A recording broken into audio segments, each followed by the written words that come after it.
अस्सलामुअलैकुम and very warm welcome. आप देख रहे हैं प्रोग्राम गुड मॉर्निंग पब्लिक और सारी रात के जागे लाहौरियों को मेरी तरफ से अस्सलामुअलैकुम। मेरे साथ मौजूद हैं अब्दुल रऊफ साहब। अस्सलामुअलैकुम। बाकी मैं सही कहा तुमने, सारी रात की जागे, हम भी रात जाग के ये देखते रहे कि बनेगा क्या। बड़ी अफसोसनाक सूरत हाल थी। इस तरफ अगर देखा जाए लाहौर से ही जो दोपहर से शुरू हो गया था पकड़ दकड़ का सिलसिला, लोग निकलने की कोशिश कर रहे थे, पुलिस उनको रोक रही थी और इस्लामाबाद पहुंचने की जिद थी।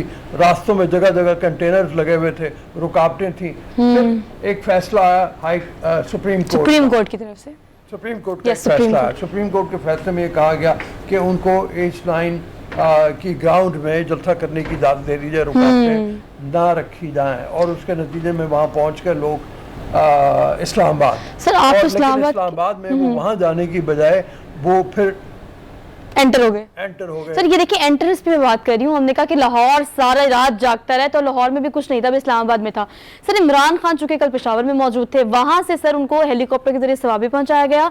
सवाबी से भी जब उन्होंने सफर शुरू किया तो सर 30 घंटे में वो कल पहुंचे हैं। हाँ। इतनी रुकावटें, इतना सब कुछ, अगर हम थोड़ा सा रिवाइंड करें और इस चीज को देखें तो तहरीक अदम एतमाद इस बुनियाद पर कामयाब की गई कि अवाम जो है एहतजाज का हक रखती है, तमाम जमातें एहतजाज का हक रखती हैं। लेकिन अब जिस तरह से कल का सारा सिनेरियो हमने देखा है सर, अब 6 रोज का अल्टीमेटम जो ex prime minister Imran Khan की जानिब से दिया गया है वो भी एक सर कंसिडरेबल बात है। इसको एक और तरह से भी देख रहा हूँ, और वो ये है कि कल IMF से हमारे जो मुज़ाकरात थे वो बेनतीजा साबित हुए। IMF ने कहा फेल हो गए एक तरह से मुज़ाकरात। उन्होंने कहा कि जो सब्सिडीज हैं पेट्रोल के ऊपर, जो बिजली के ऊपर, वो वापस ली जाए। और उन्होंने ये बात मानने से इनकार कर दिया कि आवाम को एक सस्ती जो इस वक्त सब्सिडी दी जा रही है जिसकी बुनियाद के ऊपर पेट्रोल थोड़ी सी प्राइसेस कम है, इस बात को उन्होंने मानने से इनकार कर दिया। इस्माइल बड़ी उम्मीद के साथ गए थे। तो सर हालात ही ऐसे थे, पिछले दिनों में हालात ही ऐसे थे। लेकिन कल का दिन सर एक और तरीके से बड़ा अहम था, वो ये था कि यासिन मलिक का कल फैसला जो कि पहले आ चुका था, आज के दिन में ये होना था कि आज के दिन में उनको पता लगना था, कल के दिन की मैं बात कर रही हूँ खास तौर पर, कि उनको सजा क्या दी जाएगी। ये भी एक सवालिया निशान था। IMF की सर आपने बात की, वो भी एक सवालिया निशान था। इटसेल्फ पाकिस्तान की मैशत और पाकिस्तान के हालात एक सवालिया निशान कल बने हुए थे। और यासिन मलिक जो है दहशत गर्दी फंडिंग केस में भारत की जानिब से अब उन्हें उम्र कैद जो है उसकी सर सजा सुना दी गई है। और सर ये कल की दिन की खबर थोड़ी सी मध्यम हो गई थी कंपैरेटिवली, क्योंकि पाकिस्तान के जो भी हालात थे उसके बाद हमने देखा ये कि काफ़ी लोग अफसरदा थे। बहुत सारे ट्वीट्स, बहुत सारे सोशल मीडिया पे पोस्ट जो हैं कल के दिन के पहले से काफ़ी देखी गई थी। लेकिन कल के दिन की अगर हम स्पेसिफिकली बात करें तो कल के दिन जो है वो इस तरह की किसी किस्म की कोई पोस्ट सामने इसलिए नहीं आई क्योंकि हमने मार धार पकड़ दकड़ देखी और लाहौर और इस्लामाबाद और हर जगह के जो है ना वो हालात कुछ इस तरह के थे कि ये स्टोरी और ये खबर जो है जिस तरह से इसको हाईलाइट किया जाना था, जिस तरह से पाकिस्तान के लोगों को बताना था सर, उस तरह से नहीं बताया गया। लेकिन चूंकि हमने प्रोग्राम के आगाज़ में ही इस चीज़ को डिस्कस भी करना है कि यासिन मलिक को अब दहशत गर्दी की मुआवनत और यानी फंडिंग केस जो है और दीगर कई ऐसे झूठे मुकदमात है जो कि दिए गए हैं जिस पर सर अब उम्र कैद की सज़ा सुना दी गई है। बहुत ही अफसोसनाक, मतलब ये देखा जाए तो एक बिल्कुल ऐसा फैसला जिसका ना कोई मुकदमा सही तरह से बनता है, ना कोई उनके खिलाफ कार्रवाई हो सकती थी, लेकिन एक वन साइडेड जो हिंदुत्व के आप ये कहो कि पॉलिसीज के तहत पूरे का पूरा इंडिया उसके अंदर नहाया हुआ है। वही जो शिद्दत पसंद पॉलिसीज हैं वही असरअंदाज हुई। हाई कोर्ट उनकी जो कोर्ट है उसके ऊपर भी, और उस कोर्ट ने यासिन मलिक को 2 बार उम्र कैद और 5 बार 10-10 साल की सजा सुनाई।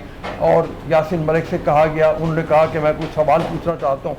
यासिन मलिक ने कल उनसे बहुत से सवाल उठाए वहाँ पे अदालत में। उन्होंने कहा कि अगर मैं टेररिस्ट था तो फिर मुझे पहले पासपोर्ट इंडिया का क्यों दिया गया, मुझे मुख्तलिफ कॉन्फ्रेंसेस में बुलाया क्यों जाता रहा, मुख्तलिफ जगहों पे लेक्चर देने के लिए मुझे क्यों बुलाया जाता रहा, मुझे 5 मुख्तलिफ वज़राए आज़म जो हैं हिंदुस्तान के वो मिलने क्यों आते रहे। तो ये बहुत से सवाल हैं जिनका कोई जवाब नहीं दिया गया। उनसे कहा गया कि आप सज़ा के हवाले से कोई बात करना चाहते हैं, तो उन्होंने कहा मैं सज़ा के हवाले से कोई बात नहीं करूँगा। तो ये बहुत ही बहरहाल एक ऐसी चीज़ है जिसको कल मैं समझता हूँ कि हंगामे की नज़र हो गई, हमारी जो तवज्जो उस तरह से हाईलाइट नहीं किया गया, इसको हाईलाइट उस तरीके से नहीं हो सकी। जैसे मैं पहले बात कर रहा था कि जिस तरीके से IMF वाली बातें भी रह गई उसके ऊपर हमारी तवज्जो होनी चाहिए थी। पर जो हंगामा है उस हवाले से अंसार अब्बासी की एक रिपोर्ट ये है, अंसार अब्बासी ये कहते हैं कि जो दरमियान में तीसरी कुव्वत है उसने अब इमरान खान को ये कहा है कि आप मुज़ाकरात करें हुकूमत के साथ, मुज़ाकरात ही बेहतरीन नतीजा है। लेकिन सर पीटीआई की जानिब से तरदीद की गई इस बात की, और बहुत सारे लीडरान जिन्होंने कहा कि ऐसी किसी किस्म की टेबल पर हम नहीं बैठेंगे जहां पर मुज़ाकरात की बात की जाए। और सर कल कुछ पिक्चर्स भी वायरल थी इमरान खान की, ये यासिन मलिक साहब के साथ जब वो आए थे उनसे मिलने के लिए। कल भी आपने इस वाक़े को भी शेयर किया था कि मैं भी उस मुलाकात में मौजूद था। तो बेसिकली कल वो हमने पोस्ट भी काफ़ी जगह पर देखी, लेकिन अफसोस की बात अब बेसिकली ये है कि कल ये जो बड़ा फैसला हुर्रियत रहनुमा यासिन मलिक का आया है सर, वो इस एहतजाज की नज़र हो गया, और बहुत सारी चीज़ें सर इस एहतजाज की नज़र हुई हैं कल। अच्छा, तो अब ये जो है फैसला सर इस पे एहतजाज की नज़र हो गई। हम इसी के बारे में बात कर रहे थे कि इस एहतजाज ने मुल्क की मईशत के ऊपर जो असरात डालने हैं उससे लोग बेखबर हैं। लोग नहीं जानते कि वो किस मुश्किल में पड़ने वाले हैं। और ये जो ब्रेक दिया 6 दिन की सर, इसका क्या 6 दिन का जो अल्टीमेटम? हाँ, 6 दिन का अल्टीमेटम है। वो इस दौरान में वो ये समझते हैं कि अगर प्रेशराइज किया जा सके हुकूमत को जितना भी ज़्यादा से ज़्यादा, वो उस मौके पर प्रेशराइज करना चाहिए। 2 चीज़ों के लिए जी, कि असेंबली तहलील कर दी जाए और इलेक्शन की डेट दी जाए। बिल्कुल। तो बहरहाल हम इस बारे में बात करते रहेंगे। हमने यासिन मलिक के हवाले से भी बात करनी है, और हमने ये जो कल ठीक है जो बातचीत हुई, कल जो हंगामे हुए उसके नतीजे में उसका रिजल्ट क्या निकलेगा, इस हवाले से भी बात करेंगे। आमिर खाकवानी हमारे साथ मौजूद होंगे। लेकिन पहले जो हम बात कर रहे थे कि अहम चीज़ ये है कि यासिन मलिक को कल सजा सुना दी और पाकिस्तान में उस तरफ इतनी तवज्जो नहीं दी गई। समिया राहिल काजी जो जमात इस्लामी से जिनका ताल्लुक है, जमात इस्लामी के सरकर्दा लीडर हैं, उनसे चल के बात करते हैं। वो हमारे साथ मौजूद है। अस्सलाम वालेकुम रम्या। वालेकुम अस्सलाम भाई, खैरियत से? जी, अल्लाह का शुक्र है। आप ये बताइए कि सारी तवज्जो तो हमारी रही हंगामों के ऊपर और हम भूल गए कि यासिन मलिक को सजा सुना दी गई हिंदुस्तान में, इस बारे में क्या कहिएगा? बरूफ भाई, ये बहुत सिंपल सा मामला नहीं है। ये बड़ी प्लानिंग के साथ ये तारीख ये चुनी गई। हालांकि वो मशाल मलिक साहिबा, उनकी बेटी, वो बहुत दिनों से इमरान खान से भी अपील करती रही, पीटीआई के कारकुनों से भी अपील करती रही कि 25 तारीख आप ना रखें, आपने अगर करना भी है एहतजाज तो कोई और तारीख रख लें ताकि ना सबकी तवज्जो कश्मीर के ऊपर मबजूल हो। लेकिन मेरा ख्याल है कि बड़ी प्लानिंग के साथ ये डेट चुनी गई कि लोगों को बिल्कुल याद ही नहीं रहा। आप मुल्क का दानिश्वर तबका देखें, मीडिया देखें, जो भी हुकूमती कारपरदार देखें, वो सब लोग इसी हंगामा में उलझे रहे और पीछे से वो मोदी हुकूमत ने अपना काम कर दिखाया। तो मैं समझती हूँ कि बहुत ज्यादा हम लोग गद्दारी के मुर्तकिब हो रहे हैं अपने मुल्क से, कश्मीर कॉज से। और जो हिंदुस्तान ने जो मुसलसल 2019 से जो उनके जारहाना से रवैये हैं, वो इसीलिए है कि वो देख रहे हैं कि पाकिस्तान में इतनी सकत नहीं है, ना पाकिस्तानी कौम में वो हमीयत बाकी रही है कि जो उनके कायद ने कहा था कि कश्मीर हमारी शहरग है। तो वो एक हिंदुस्तानी फोरम पर मैं बैठी हुई थी कि उनके साथ डिस्कशन हो रही थी। उन्होंने कहा कश्मीर आपकी शहरग नहीं है, कश्मीर के वसाइल को आप लोग ललचाई हुई नजरों से देख रहे हैं जो अब आपको नहीं मिलने वाले, आप लोगों ने सरेंडर कर दिया है। तो मुझे बहुत ज्यादा शर्मिंदगी हुई उधर, और मुझे लगा कि वाकई ना हमारी हुकूमत, ना हमारी फौज, ना हमारी कौम, हम लोग वाकई शायद कश्मीर को भूल गए हैं। ये कहिएगा कि अल्टीमेटम हम ये कर सकते थे कि आपने बिल्कुल बजा फरमाया कि अगर 25 तारीख ना होती तो हम इसको हाईलाइट करते, अपना इजहार एकजहती करते, अपने एंड से हम यही कर सकते थे। लेकिन अगर 25 तारीख होती या ना होती, भारत के इस फैसले पर कि दहशतगर्दी फंडिंग केस में एक तो उन्हें सजा भी सुना दी गई और फिर डबल उन्हें सजा सुनाई गई है कि वो उम्र कैद 2 दफ़ा। आपको क्या लगता है अगर यूएन की बात की जाए, दीगर इस्लामी ममालिक की बात की जाए, तो बेवजह के झूठे मुकदमात है, इस पर आप क्या समझती है कि उन्हें किस तरह से एक्शन लेना चाहिए, किस तरह से हमारा साथ देना चाहिए, उनसे क्या मुतालबात होने चाहिए हमारे? देखिए, वो जो OIC को तो वाकई OIC कह देना चाहिए। और चूंकि पाकिस्तान का अपने मुल्क का मुकदमा है ना, तो अगर हम कमजोर पड़ जाते हैं तो फिर यूएन को क्या पढ़िए और दीगर इस्लामी बिल्कुल ऐसे ही ममालिक है। को क्या पढ़िए, जब हम खुद ही, वो कहते हैं मुद्दई सुस्त और गवाह चुस्त वाला मामला तो नहीं हो सकता। हम बतौर खुद अपनी कौम के, अपनी फौज के और अपनी अवाम के और अपनी हुकूमत के हम गैरत दिखाएंगे, हमीयत दिखाएंगे तो और लोग भी हमारा साथ देंगे। जब हम खुद ही दस्तबरदार हो रहे हैं हर चीज से, हमने बिल्कुल उसके ऊपर एक बिल्कुल जैसे और ममालिक में किसी ने इंसाफ पसंद लोगों ने अगर कोई एक आवाज उठा ली तो हमने कल बहुत ही बेहमियती का मुजाहरा किया है। और वो कश्मीरी मेरा ख्याल है हमसे बिल्कुल मायूस हो चुके होंगे कि ये लोग, इन लोगों में तो इतनी ना सकत है, ना हमीयत है, ना गैरत है कि ये अपने ही एक अटूट अंग को बिल्कुल उन्होंने छोड़ दिया है। और हमने बहुत ही ज्यादा बेहमियती का कल मुजाहरा किया है और उसके ऊपर हमें उसका मदावा इसी तरह से हो सकता है कि हम कश्मीर को अपने मेन इशू के तौर पर हम दोबारा हाईलाइट करें।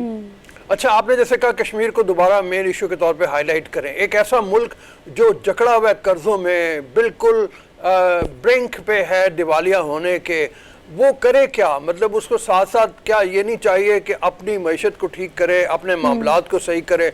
इस वक्त दोनों जो हुकूमत है और इमरान खान, उनको सिवाय इसके कि आपस में झगड़ा करें और इक़्तिदार के लिए कोशिश कर रहे हों और कुछ नहीं पड़ी हुई, तो मतलब ऐसे में हम किसी का क्या करेंगे? हमारा तो अपना बेड़ा गर्क हुआ हुआ है। अब्दुल भाई, अवाम को ना खुद चाहिए कि हम श्रीलंका के हालात हमारे सामने हैं, हमें अपना बागो बहार मुल्क जो कल इस्लामाबाद में हुआ, दरख्तों को आग लगाई गई, ये नया पाकिस्तान और ये इंकलाब हम लाना चाह रहे हैं।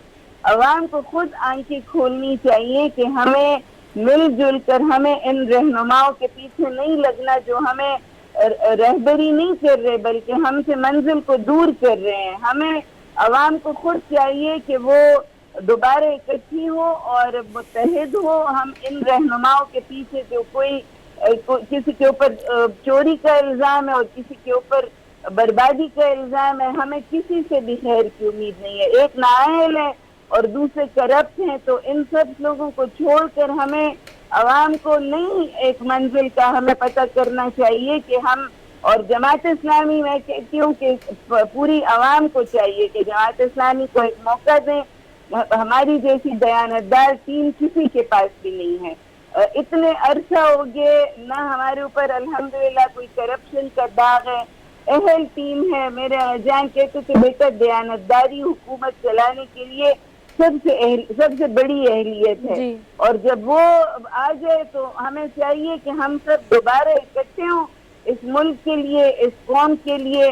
और हमें कश्मीर को भी नहीं भूलना चाहिए, वो हमारा अटूट अंग है और हमें दोबारा से मिलकर अपनी मंजिल का पता करना चाहिए। बहुत शुक्रिया, थैंक यू समिया मेहरबानी आपकी। जैसे बात कर रही थी कि हमियत, हमारी गैरत का तकाजा ये होना चाहिए कि हम कश्मीर का मामला जो है उसको दोबारा से उठाएं, लेकिन उससे पहले जो बात हो रही है अपने पैरों पे खड़ा होना बहुत ज़रूरी है। मईशत को हमने डुबो दिया है, बिल्कुल बेड़ा गर्क किया हुआ है, और कल इसको जोड़ा जाए जो कल के वाक़यात हुए हैं। मैं उस हवाले से कहता हूँ कि इमरान खान को कम अज़ कम ये सोचना चाहिए कि जब इस तरह के हंगामे होंगे, इस तरह से लोग सड़कों पर निकलेंगे, पहिया जाम होगा, कारोबार मुतासर होंगे, कराची में हुआ, इस्लामाबाद में हुआ, मुख्तलिफ शहरों में हुआ, तो उससे कोई अच्छा तासुर इंटरनेशनली भी नहीं जाएगा। और वो जो 126 दिन के धरने को, और हम भूलते हैं कि ये एक्सट्रीमिस्ट लोगों में से, खासतौर पर अगर पीटीआई की बात की जाए तो हम नहीं किसी पार्टी को सपोर्ट करें because we are on screen, तो हम तो ये बताएंगे कि हो क्या रहा है। लेकिन जब सूरत हाल अब ये है कि ये उस तरह के एक्सट्रीमिस्ट लोग हैं कि कल किसी भी तौर पर वो रुके नहीं है, दाखिल होकर अपनी ताकत का मुजाहरा करके अब जो ताकतवर जमाते हैं उनको अल्टीमेटम दे दिया। दोबारा इसके हम मुतहम्मिल नहीं हो सकते, बिल्कुल मुतहम्मिल नहीं हो सकते हम लोग। और मेरे ख्याल में हम अब थोड़ा सा ज़रा यहाँ से चलें अपने डेली डोज की तरफ। पहले हमने ज़रा आज की कार्रवाई हमारी क्या होगी, हमने क्या रन डाउन बनाया हुआ है, उसके बारे में पहले बात करते हैं थोड़ा सा आज क्या क्या है। और स्टोरी में तो सर हमने पॉलिटिकल से अपना आगाज किया, कल 7 दिन आप लोगों ने ये देखा। जरा लाइटर नोट पे, जरा लाइटर खबरों की तरफ चलते हैं। डेली डोज में हमारे पास सबसे बड़ी अहम खबर है, एक हाथ से महरूम मुसलमान खातून है सर, एक जिसने 200 फीट बुलंद दीवार को अबूर कर लिया और गिनीज बुक ऑफ रिकॉर्ड में अपना नाम दर्ज करा लिया। एक हाथ है सर, कोहनी से लेके आगे तक उसका हाथ बचपन से नहीं है, लेकिन उसने ये पूरी दीवार अबूर करके रिकॉर्ड बना लिया। ठीक है, बड़ा कामयाब मतलब एक उसने मुजाहरा किया, वो मुसलसल कोशिश करती रही। उसने पिछले साल भी कोशिश की थी और कहने लगी कि मैं करूं उसको। लेकिन मैं थोड़ा सा यहाँ से आपसे हटके मैं चाहता हूँ कि डेली डोज से आज निकल के हम लोग, चूँकि कल के वाक़यात ऐसे हैं कि जिसको देखना बहुत ज़रूरी है। इस वक्त वहाँ पे सूरत हाल क्या है, क्या अभी भी मुजाहिरीन वहाँ पे मौजूद है इस्लामाबाद में, वहाँ का रुख करते हैं। फैसल शाही हमारे साथ मौजूद है। अस्सलाम वालेकुम फैसल। वालेकुम सलाम रऊफ साहब। ये बताओ कि इस वक्त सूरत हाल क्या है वहाँ पे, लोग क्या मौजूद हैं, जा चुके हैं, और क्या बर्बादी हुई है वहाँ पे? जो जो जो दरख्त थे, जो पत्ते थे, पौधे थे, उनको जो आग लगाई गई, उसके बाद की सूरत हाल क्या है? रऊफ साहब, जैसे आपको पता है कि सुबह सवेरे आज खान साहब जब यहाँ पहुंचे थे उन्होंने 6 दिन का अल्टीमेटम देकर धरना खत्म करने का ऐलान किया था। तो अभी जो कारकुनान हैं ज्यादातर तो वो जा चुके हैं, लेकिन अभी भी खासी तादाद में वहाँ पे मौजूद हैं। और अब वो इसी चीज पे हैरान है कि उनका तो वो तो तैयारी करके आए थे कि शायद ये धरना लंबा हो जाएगा, उन्होंने यहाँ पे धरना देना और कई दिन यहाँ वो रह सकते हैं, जैसे यहाँ 126 दिन भी उन्होंने गुजारे थे। तो उस तैयारी की वजह से जो आए हुए हैं, जो दूर दराज के इलाकों से आए हैं, वो वहाँ पे बैठे हुए हैं। कुछ सुबह सवेरे आज रेड जोन में भी दाखिल हुए थे। पुलिस ने बड़े उन्हें आराम से उन्हें कहा कि आप यहाँ से बाहर हो जाए, क्योंकि हम ये कंटेनर्स हटा रहे हैं, धरना खत्म करने का खान साहब ऐलान कर चुके हैं, तो अब यहाँ से वापस चले जाए। तो जो वापस जो रेड जोन में दाखिल हुए तो उन्हें वापस निकाल दिया गया है। बहुत कम तादाद में अब यहाँ पे जो धरने के शुरा है वो बाकी बचे हैं, लेकिन ज्यादातर जा चुके हैं यहाँ से। अच्छा, और खान साहब ने जो कह दिया कि अब 6 दिन के अल्टीमेटम दे दिया, उसके बाद हम दोबारा यहाँ पे आएंगे, इससे जो लोग वहाँ पे मौजूद हैं उनमें क्या मायूसी फैली? अगर आपकी किसी से बात हुई हो कि हम तो यहाँ पे इस प्लानिंग के साथ आए थे कि अब यहीं बैठना है हमने, तो मायूस तो नहीं है लोग? बिल्कुल रऊफ साहब, बहुत सारे कारकुनान से हमारी बात हुई और वो वाकई मायूस है। उनका ये कहना है कि हम ये तैयारी करके आए थे, अपना सामान लेकर आए थे, अपना बंदोबस्त करके आए थे कि ये धरना लंबा हो सकता है, जब तक हुकूमत नहीं जाएगी हम यहाँ से नहीं उठेंगे। लेकिन हमें खुद बड़ी हैरानगी हुई कि खान साहब यहाँ पे आए हैं और उन्होंने 6 दिन का अल्टीमेटम दे के वो यहाँ से चले गए हैं। तो इस पर कारकुन मायूस तो हैं, लेकिन वो साथ ये भी कहते हैं कि अब दोबारा खान साहब जब भी बुलाएंगे हम वापस आएंगे। लेकिन जो लंबी तैयारी करके, खासकर जो गिलगित बल्तिस्तान, गिलगित से, स्कर्दो से या दूर दराज के इलाकों से आए हैं, वो खासे परेशान यहाँ पे बैठे हुए हैं। वो बंदोबस्त कर रहे हैं कि वो वापस कैसे जाएंगे। बहुत सारे कारकुनान ऐसे भी हैं जो पैदल भी आए हुए हैं। 1-2 कारकुनान से हमारी बात हुई, वो कह रहे हैं गिलगित से हम पैदल चल कर आए, 12 से 14 दिन में यहाँ पे पहुंचे हैं। तो अब एकदम से इस ऐलान पे यकीनन सब मायूस है। अच्छा वैसे ये कहिएगा कि आपने भी कल कवरेज की है, फील्ड में आपने बहुत सारी कवरेजेस की हैं और आपको अंदाजा है कि कंपैरेटिवली बहुत मुश्किल होता है इस तरह की चीज़ों को कवर करना। लेकिन कल हमने सोशल मीडिया पे बहुत सारे एंकर्स और बहुत सारे ऐसे रिपोर्टर्स, बहुत सारे फील्ड वर्कर्स को देखा जिन्हें काफ़ी मुश्किलात का सामना था। किस तरह से कल ट्रीट किया गया हुकूमत की जानिब से, और क्या आप फ़र्क देखते हैं कि पहले किस तरह से हुकूमत जो है वो इसको टैकल करती थी, इस दफ़ा बौखलाहट का शिकार थी? आपकी कल की रुदात क्या है? बिल्कुल ऐसा ही है। हमने बहुत सारे धरने इससे पहले भी कवर किए हैं, लॉन्ग मार्च भी कवर किए हैं, लेकिन जिस तरह के कल हमने अरेंजमेंट्स देखे कि कोई ऐसी रोड्स नहीं थी, बल्कि मोहल्लों तक को जो है वो महदूद किया गया था। इतने कंटेनर्स, इतनी रुकावटें मैंने इससे पहले नहीं देखी। कि जिस तरह आप एक्सप्रेस वे की बात करें तो एक्सप्रेस वे पहले 1 या 2 जगह से ब्लॉक होता था, कल 6 से 7 मुख्तलिफ जगह थी जहाँ कंटेनर्स लगाए गए थे। और कंटेनर्स नहीं बल्कि जैसे कल आपने देखा कि इन्होंने जो शीशा है वो भी मुख्तलिफ शाहराहों पे फेंका हुआ था, ताकि अगर कोई पैदल भी जाना चाहे तो उसके पैरों को जो है वो नुकसान पहुंचाए, वो ना जा सके।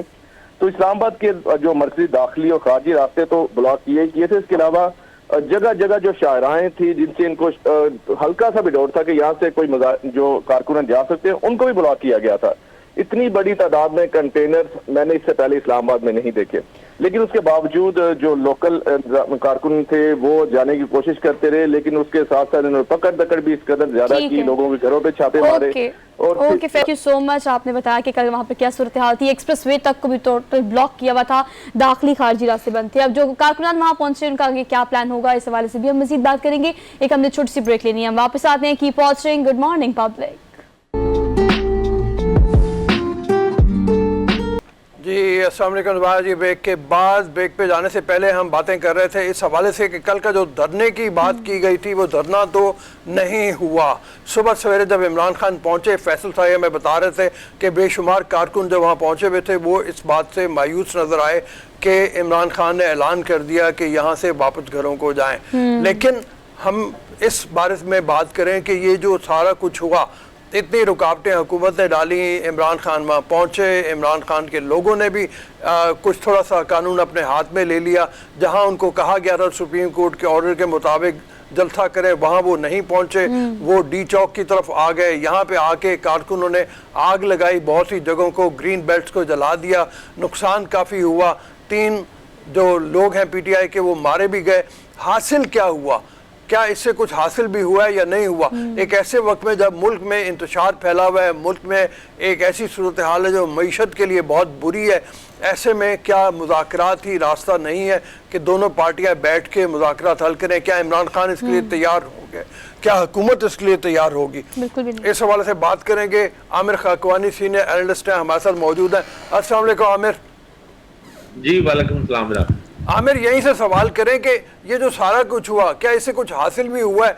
और बात यह है कि जो अंसार अब्बासी की एक आज आया हुआ खबर है कि दरमियान में पढ़ के ताकतों ने ये कहा है कि मुज़ाकरात करें, और उन्होंने इमरान खान को पैगाम पहुंचाया। क्या इसी बुनियाद के ऊपर वो धरना कैंसिल करके चले गए कि 6 दिन का अल्टीमेटम दे दिया कि उसमें देखेंगे मुज़ाकरात हो पाएंगे या नहीं हो पाएंगे? देखिए, बज़ाहिर तो ऐसा ही लग रहा है, कोई बड़ी स्ट्रॉन्ग ज़ाहिर वजह है, कोई बड़ी यकीन दहानी, कोई ठोस किस्म की यकीन दहानी है जिसको इमरान खान ने ऐसा किया है। क्योंकि आप देखें ना, इस अचानक फैसले से एक धचका तो लगा है उनके कारकुनों को, खासतौर पर जो कल से वहाँ मौजूद थे सारी रात, जिन्होंने शेलिंग की बर्दाश्त की। और इमरान खान, आपने देखा डी चौक भी नहीं गए अपने उन कारकुनों से जो वहाँ पे हजारों लोग बरर मौजूद थे, इधर उधर डिस्पर्स हुए, लेकिन वो सारी रात से कल दोपहर से वहाँ पे थे। उनको एक धचका तो इमरान खान को लगा है, लेकिन ये दरमियान में मामला, और आप जानते होंगे यकीनन, ये मामला पहले भी चला था। जब 20 मई को मुल्तान के जलसे में इमरान खान ने लॉन्ग मार्च डेट का ऐलान करना था, तो 2 दिन के लिए आपको याद होगा उन्होंने पोस्टपोन किया, और वो कहा कि 22 को मैं कोर कमेटी का इजलास करूंगा। उससे पहले भी इतला हमें मिली थी, यानी उस दिन अभी जलसे से पहले ही, कई घंटे पहले ही इतला मिली थी कि उनको कहा गया जो राब्ता करने वाले राब्ताकार से कि 2 दिन के लिए आप इसको एक्सटेंड करें और 2 दिन में कोई मामला तय कराते हैं। तो ये उस वक्त भी मामला चला था, लेकिन फिर वो नहीं हुआ जब इमरान खान ने अचानक ही 25 का ये ऐलान कर दिया।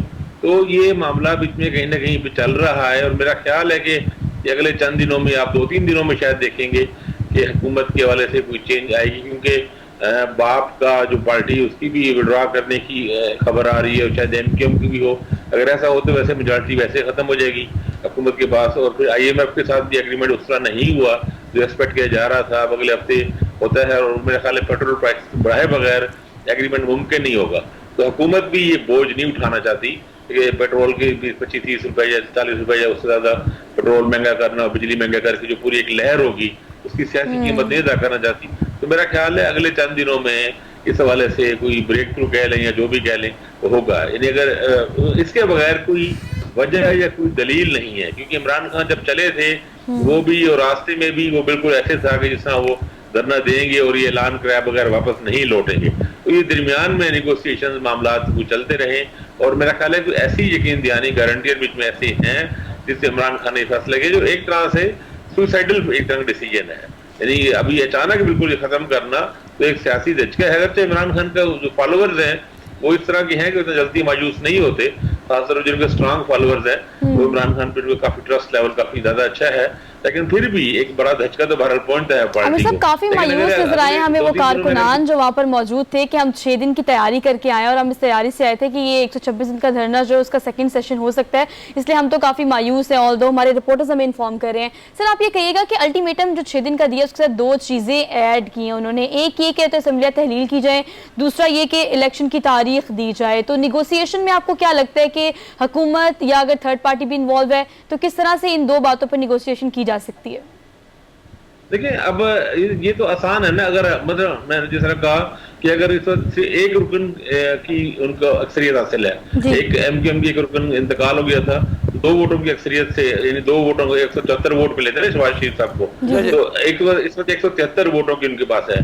तो अगर बाप के अगर 4 या 5 जो अरकान असम्बली हैं, अगर वो ड्रा कर देते हैं तो वैसे ही भी मेजॉरिटी तो खत्म हो जाएगी ना, और प्रेसिडेंट अगर इत्मीनान का वोट लेने कहें तो हुकूमत खत्म हो जाएगी वैसे भी। तो हुकूमत के लिए भी एक आसान तरीका है निकलने का।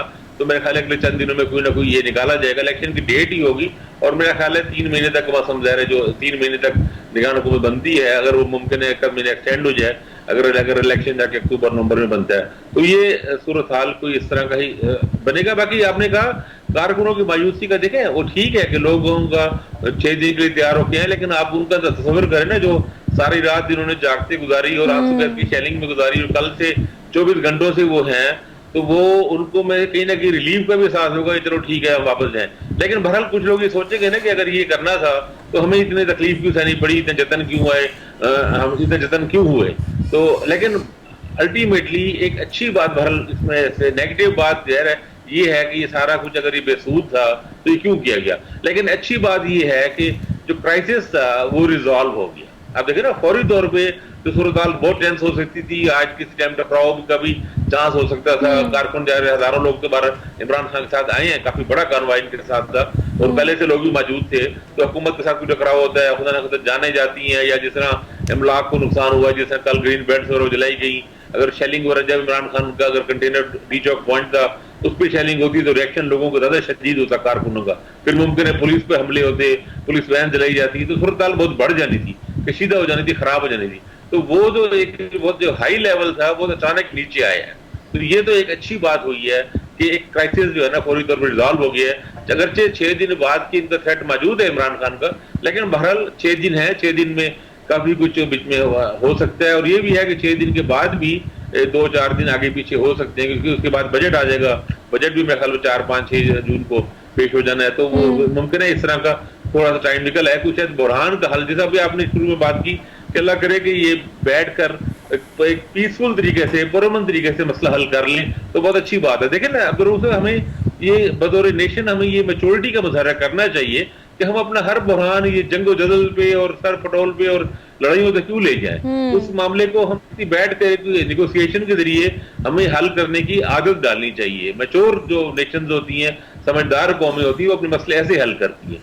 तो हमें मेरा ख्याल है अब इस मसले का अगर हम इस तरह हल निकाल लेते हैं तो बहुत अच्छी बात है। और देखिए फ्रेश मैंडेट इलेक्शन का जो, या एक नया इलेक्शन जो फ्रेश मैंडेट वो ऐसा है जिसमें केवल एंड भी रजामंद है। मरीम नवाज भी ये बात कह चुकी हैं, नवाज शरीफ साहब भी ये बात कह चुके हैं, सिर्फ जरदारी साहब इससे मुखालिफ है, उनके अपने रीजंस हैं। लेकिन आप लोगों के पास लोगों से फैसला कराएं, ये है गारंटी लेनी चाहिए, इमरान खान को भी देनी चाहिए, दोनों हुकूमतों को देनी चाहिए कि इलेक्शन के रिजल्ट्स को तस्लीम किया जाएगा। ये गारंटी लेके मेरा ख्याल इलेक्शन की तरफ जाना चाहिए ताकि ये क्राइसिस खत्म हो। इस दौरान निगरान हुकूमत, टेक्नोक्रेट्स की हुकूमत होगी, वो जो भी इकोनॉमी मैनेज जितनी करते हैं कर सकेंगे। लेकिन जब तक पॉलिटिकल स्टेबिलिटी नहीं होगी तब तक इकोनॉमी संभल नहीं सकती, तब तक स्टॉक मार्केट नहीं संभल सकती और चीजें संभल नहीं सकती, ना डॉलर को कंट्रोल किया जा सकता है। पॉलिटिकल स्टेबिलिटी सबसे अहम है और पॉलिटिकल स्टेबिलिटी इलेक्शन के बगैर मुमकिन ही नहीं है। ऐसा इलेक्शन जिसमें ये गारंटी दी जाए कि उसके रिजल्ट माने जाएंगे। अच्छा आमिर, ये बड़ा सवाल है कि इलेक्शन का जो भी रिजल्ट होगा उसको माना जाएगा, लेकिन उससे पहले ये बताइए कि इस मौके पे क्या तहरीक इंसाफ ये सोचने पे भी मजबूर नहीं होगी कि असेंबलियों से उनको इस्तीफे नहीं देने चाहिए थे।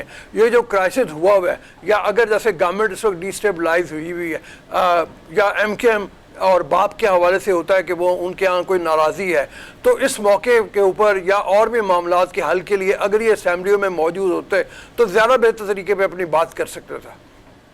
आप ठीक कह रहे हैं, ये बिल्कुल एक राय मौजूद थी और इमरान खान पे क्रिटिसिज्म भी हुआ। लेकिन आप देखें ना, इमरान खान का एक अपने उनके पॉलिटिक्स का स्टाइल है, वो एक ऑल आउट वार पे जाती हैं और बहुत अग्रेसिव जाती हैं। और उससे पहले जब उन्होंने पहले धरना दिया था काफी लंबा, उस वक्त भी उन्होंने फौरन रिजाइन दे दिए थे। अच्छा वैसे दिलचस्प बात है, रिजाइन इनके एक्सेप्ट तो नहीं हुए, यानी अगर ये वापस आना चाहें तो आ सकते हैं। अगर कोई दरमियान में जो भी निगोशिएटर है, अगर वो दोबारा कहेगा चलो ठीक है जी अब पार्लियामेंट में आप वापस आ जाएं और नए जोड़ तोड़ मुताबिक जो इसकी अक्सरियतें बना ले, तो ये ऑप्शन तो बहरहाल खत्म नहीं हुई, यानी टेक्निकली खत्म नहीं हुई ऑप्शन। लेकिन मेरे ख्याल है अब इलेक्शन की तरफ ही जाना चाहिए, क्योंकि पंजाब में क्राइसिस ज्यादा बड़ा है। आप देखें ना, पंजाब में तो किसी के पास सादा अक्सरियत लेने की पोजीशन में कोई नहीं है जब तक 20 सीटों का इलेक्शन ना हो जाए, और वो जुलाई में जाके है।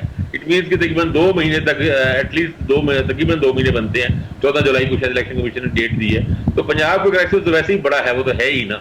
तो मेरा ख्याल है नया इलेक्शन ही हल है इसका। ठीक है आमिर हकवानी साहब, आपका बेहद शुक्रिया। वाहिद हल है उनका, कंक्लूड करके सर कहना यही था, वे आउट हमारा कोई नहीं निकल सकता, मां सिवाय इसके कि हम इलेक्शंस की तरफ जाएं। तो सर इलेक्शन की तरफ जाएंगे, लेकिन उससे पहले ज़रा गिलगित चले जाते हैं, थोड़ा सा कोई हम ऐड इस तरह का कोई पैकेज कर लेते हैं। वही हमारा मॉर्निंग शो है, लेकिन चले काफ़ी ज़्यादा आपको बताना भी ज़रूरी था कि मुल्की हालात क्या हैं। सीनियर एनालिस्ट भी हमारे साथ थे। अब हम गिलगित क्यों जाएंगे सर?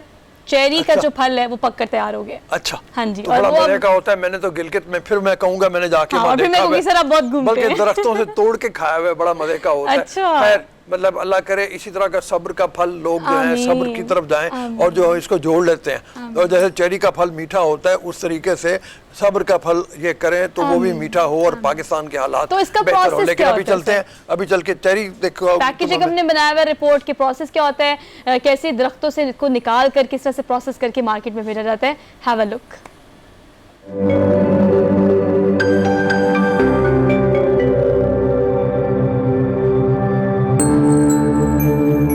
गर्मियों को फलों का मौसम बहार कहा जाता है। कहीं खरबूज तो कहीं फलों का बादशाह आम पककर तैयार होता है। लेकिन गिलगित बल्तिस्तान में इन दिनों फलों की मलका चेरी पककर तैयार हो चुकी है। घर बागात चेरी के फलों से लदे हुए हैं।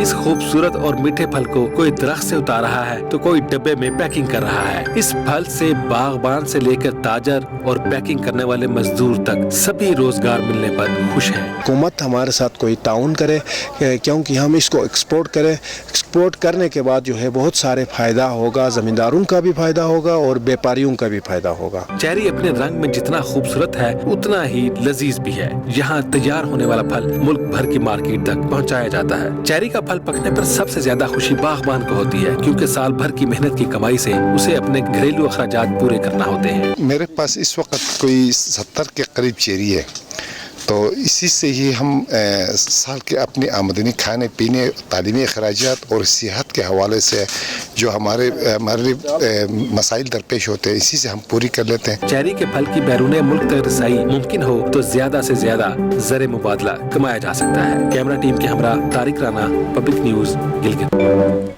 सर मैंने एक ही चीज नोट की है, फलों की मलका चेरी, फलों का बादशाह आम। क्या बात है सर, ये तो मुझे नहीं पता। और कितना खूबसूरत विजुअली भी देखता है। यस, फ्रेश है ना, और बड़ा अच्छा सा। हाँ, और मतलब ये है कि इस वक्त बाजार में आम मिल रहा है, आप इसको ले सकते हैं और मतलब खाएं तो बड़ा हुंजा गिलगित जाए ना, मजे का तो चलिए टेस्ट तो बहुत अच्छा है, लेकिन हुंजा गिलगित जाए तो रास्ते में जगह जगह ना उन्होंने स्टॉल्स लगाए होते हैं इसके। हाँ, और बड़ा फ्रेश करके ना, मुझे लगता है वो ज्यादा कंपैरेटिवली फ्रेश होता है, क्योंकि ट्रैवल करके वहां से यहाँ पे आ रहा है तो कंपैरेटिवली मुझे लगता है कि जो वहाँ मिलता है वो ज्यादा फ्रेश होता है। और सर देखिए, एक एक चेरी को उतारना और फिर उसको इतना साफ करना, फिर उस डब्बों में पैक करना, बड़ी मेहनत करते हैं सर, बहुत मेहनत करते हैं। और एक बात और है कि चूंकि गिलगित बल्तिस्तान से इसका ताल्लुक है, वहाँ से आता है, तो वहाँ के लोग, जैसे मैं कहता हूँ हमेशा, के एनवायरनमेंट फ्रेंडली बहुत ज्यादा उनके मामलात होते हैं। कोई पेस्टिसाइड नहीं है, कोई कीड़े मार दवाई नहीं छिड़की हुई। तो इसके साथ ही कि हम खाएं, आप भी खाएं, एंजॉय करें। अभी हम चलते हैं एक ब्रेक की तरफ। ब्रेक लेने वापस आते हैं, आप देखते रहिए good morning public. Welcome back after the break. So we are in the second hour of the show. एक बार फिर से आप सबको सुबह बखैर। मेरी तरफ से is a wake up call for the morning and for all those people as well कि जिन्हें लगता है कि पोलियो के कतरे बच्चों को पिलाने से कोई मेडिकल या इस्लामिक पर्सपेक्टिव से कोई ना कोई मसला हो सकता है। बहुत दफ़ा मेरे पास जो प्लेटफॉर्म है, अब्दुर्रऊफ साहब के पास जो प्लेटफॉर्म है, आपके पास स्कूल, कॉलेज, यूनिवर्सिटी, कोई भी प्लेटफॉर्म है, तो उसको यूटिलाइज करके इस पैगाम को आम करने की कोशिश करें कि पोलियो के कतरे बच्चों को पिलाना कितना ज़्यादा ज़रूरी है। अपने बच्चों को मुस्तकबिल की माजूरी से और उन्हें माजूर होने से बचाने के लिए इस कैंपेन का बाकायदा आगाज़ किया गया है 22 मई से, जो कि 26 मई तक जारी रहेगा। तो खुदारा इर्द गिर्द देखें, अपने बच्चों का भी ख्याल रखें और अपने इर्द गिर्द जो मौजूद दूसरों के बच्चे हैं सर, उनको भी देखना चाहिए कि उनको पोलियो के कतरे पिलाएं कि नहीं पिलाएं।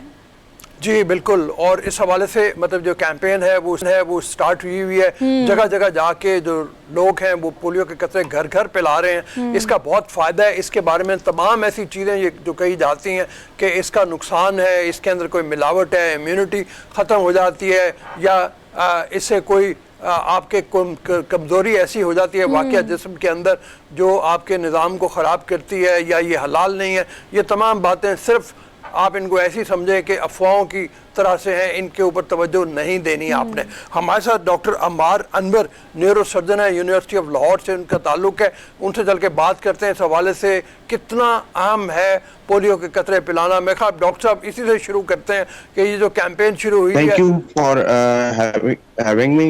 रऊफ साहब एंड सोहा। जी, बड़ी मेहरबानी आपके भी टाइम के लिए। ये फरमाइए कि ये जो सबसे पहले ये कहा जाता है कि पोलियो के कतरों में कोई मिलावट है, कोई ऐसी चीज़ है जो जिस्म के। Thank you for having me on your show and Abdul Rauf साहब and miss Soha, thank you so much. It's an जी बिल्कुल। डॉक्टर साहब ये फरमाइए, ये जो कहा जाता है कि पोलियो के कतरों में कोई मिलावट है जो जिस्म के मुदाफ़ियाती निज़ाम को ख़त्म कर देती है, इस बारे में कई ये अफवाहों के अलावा तो और कुछ नहीं है, लेकिन आपकी बात में ज़रा वजन होगा जब आप कहेंगे, बताएंगे साइंटिफिक तरीके पे। रऊफ साहब, कोई भी चीज़ जिसकी आपने सेफ्टी को टेस्ट करना होता है या आपने इंसानों को देनी होती है, वो चीज़ आप ऐसे ही इंसानों को नहीं देते। पहले उसकी टेस्टिंग होती है, पहले उसकी जानवरों पे टेस्टिंग होती है, फिर इंसानों पे ट्रायल्स होते हैं, फिर उसका अप्रूवल होता है। आपकी जो भी दवाई मार्केट में आती है उसको अमेरिका की एक रेगुलेटरी बॉडी है, फूड एंड ड्रग अथॉरिटी, वो उसे अप्रूवल देती है। फिर वो पाकिस्तान में जब आती है तो ड्रैप उसे अप्रूव करती है।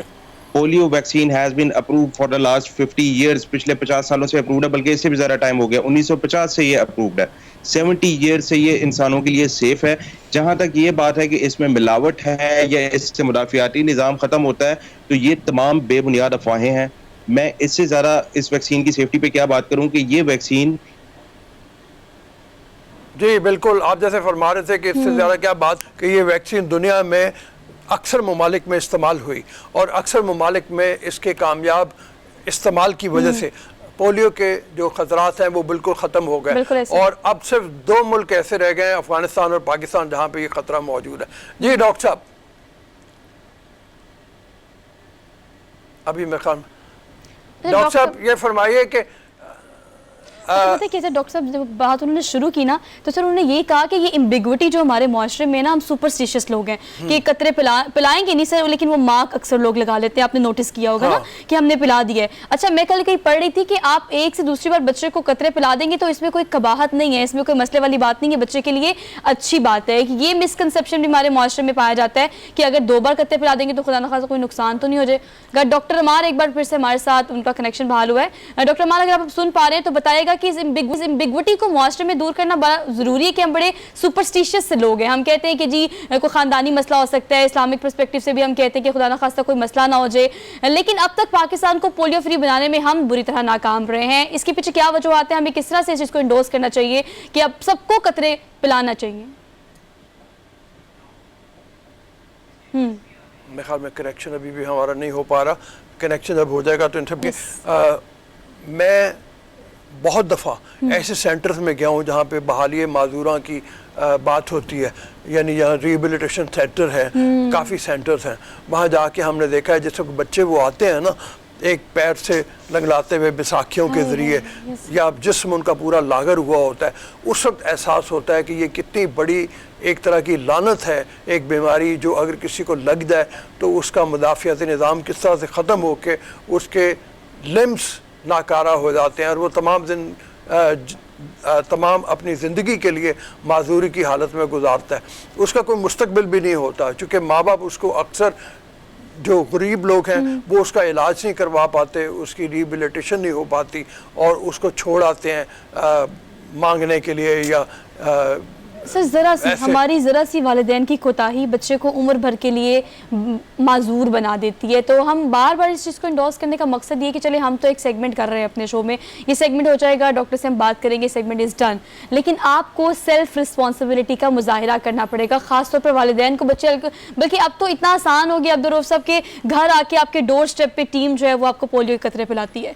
उसमें भी अगर आप कोताही बरतें, उसमें भी अगर आपको लगेगा कि नहीं कोई ना कोई मसला हमने नहीं पिलाना, तो अपने बच्चों के साथ खुद ज्यादती करें, जो कि सर मेरे ख्याल से नहीं करनी चाहिए। ठीक है। और उसके साथ जैसे मैं कह रहा था कि बहुत से लोग ऐसे हैं जो इस मुल्क में आते हैं, आके देखते हैं और वो ये कहते हैं कि आपके मुल्क में अभी भी वायरस मौजूद है, इसके मरीज़ भी आपको कहीं कहीं नज़र आ जाते हैं, तो इसको आप पोलियो फ्री बनाने के लिए क्या कर रहे हैं इक़दामात? अब एड भी आती है, मरद भी आती है, उसके बावजूद अगर हम अपनी यानी आप ये कह लें अफवाहों की जद में आके इस तरीके के काम करेंगे, जैसे अभी सोहा कह रही थी कि अब ये होता है पोलियो के कतरे जिस बच्चे को पिलाए जाए उसके उंगलियों के ऊपर या अंगूठे के ऊपर एक निशान लगा दिया जाता है काला कि इस बच्चे ने पी लिया है।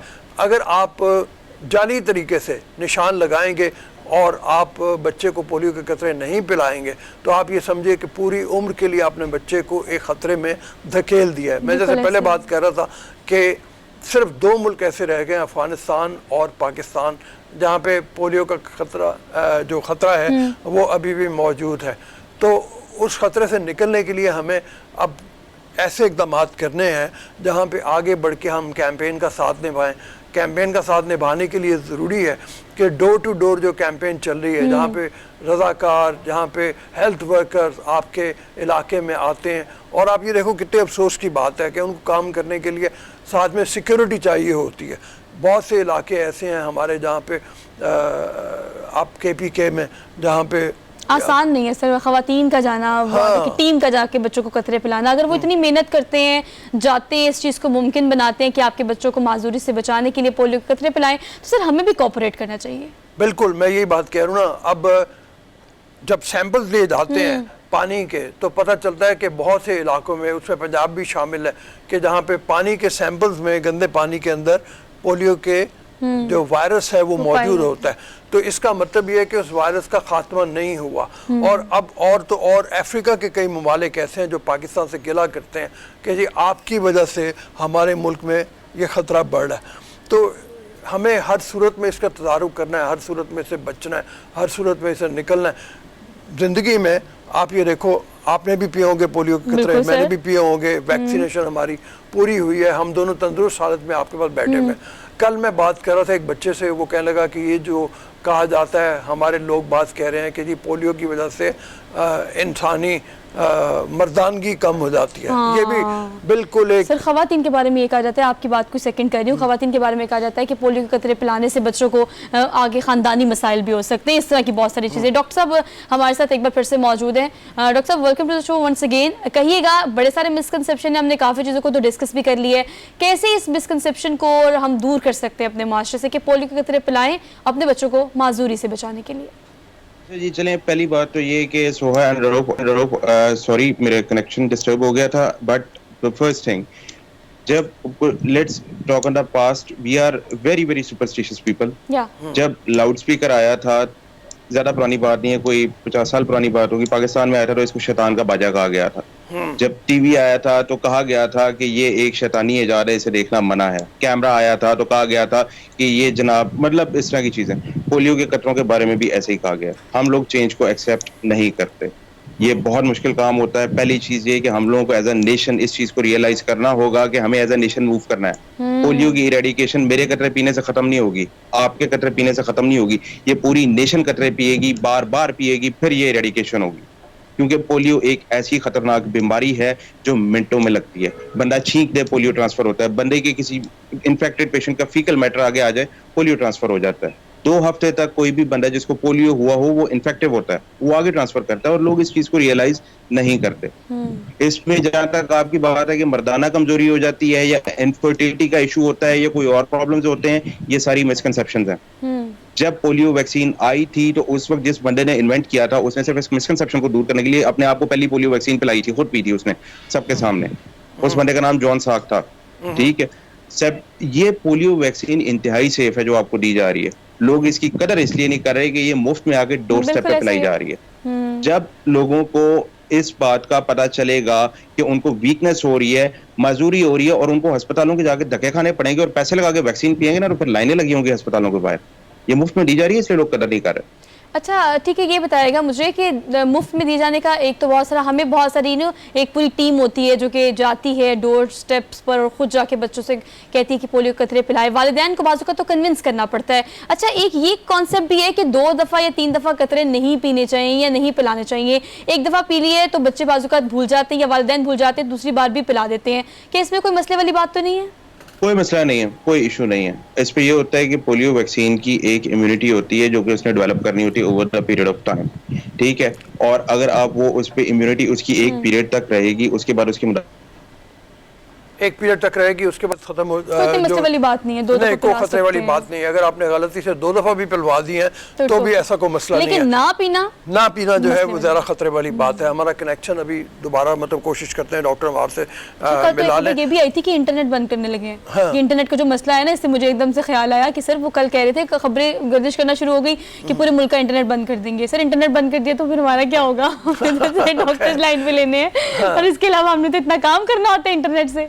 हाँ बिल्कुल, वो भी है। हमारा राब्ता जो वो हो जाएगा दोबारा थोड़ी देर में। हम बात कर रहे थे पोलियो के हवाले से, तो पोलियो के हवाले से मैं ये कह रहा था कि अगर आपका कोई घर में मरीज ऐसा है भी जिसको पोलियो के ख़तरे से बीमारी लाहक हुई हुई है, तो अब आपका फ़र्ज़ बनता है कि उसको फिर रिहेबिलिटेशन लेके जाएं, उसका इलाज करवाएं और वो थोड़ा सा इस काबिल उसको बना दें, उसकी तालीम मुकम्मल कराएं ताकि वो एक बेहतर ज़िंदगी गुजारने के काबिल हो सके। लेकिन उससे पहले हमने ये बात की है कि जब पोलियो का मरज़ किसी को घर में आ जाता है तो वो दूसरे लोगों के लिए भी खतरे का बायस बना होता है। वो जैसे डॉक्टर साहब कह रहे थे कि छींकने से भी दूसरे यानी मरीज जो है हो सकते हैं लोग मौजूद। सर उसके लिए ये तो बार बार एम्फसाइज कर रहे थे कि उसके लिए ही वैक्सीनेशन यानी ये पोलियो के कतरे ज़रूरी हैं ताकि आपकी इम्यूनिटी डेवलप हो सके और आप उससे बच सकें। ऑल्दो बार बार हम यही कह रहे हैं कि आजकल जो कैंपेन चल रही है, लाहौर में काफ़ी एक्टिव डीसीज को भी हमने देखा है और पूरी टीम को भी देखा है, तो जहाँ पर भी आपको पोलियो के कतरे पिलाने वाली टीम मिले अपने घर में और इर्द गिर्द बच्चों को पोलियो के कतरे ज़रूर पिलाएं। सर आपको याद है कल मैं आपसे एक पूछ रही थी कि एक मिठाई के बारे में, बदायूनी पेड़ा। सर ये कहाँ का है? ये मर्दान का है। तो हम मर्दान जाएंगे, मंगवाएं मर्दान से या फिर पहले ममाम को दिखाते हैं कि आपने कैसे मंगवाना है। एक बड़ा ज़बरदस्त हमने रिपोर्ट बनाई है इस पर, ये क्या चीज़ है आप ज़रा देख के आए फिर डिस्कशन करते हैं।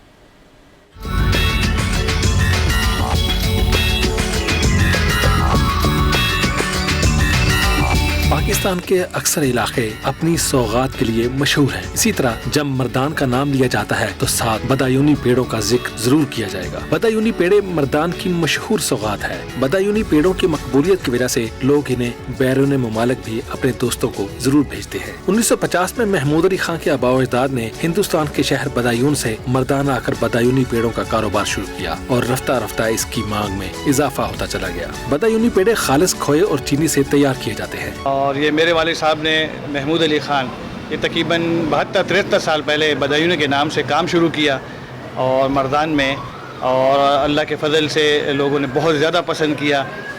इसको पसंद करने की जो मेन खुसूसी बात है, इसमें हम इस्तेमाल करते हैं खोया। यहाँ के लोगों का कहना है कि जब भी मर्दान आना हो तो यहाँ की मशहूर सौगात बदायूनी पेड़े अपने साथ ले जाना मत भूले। शाह हुसैन होती, पब्लिक न्यूज़, मर्दान।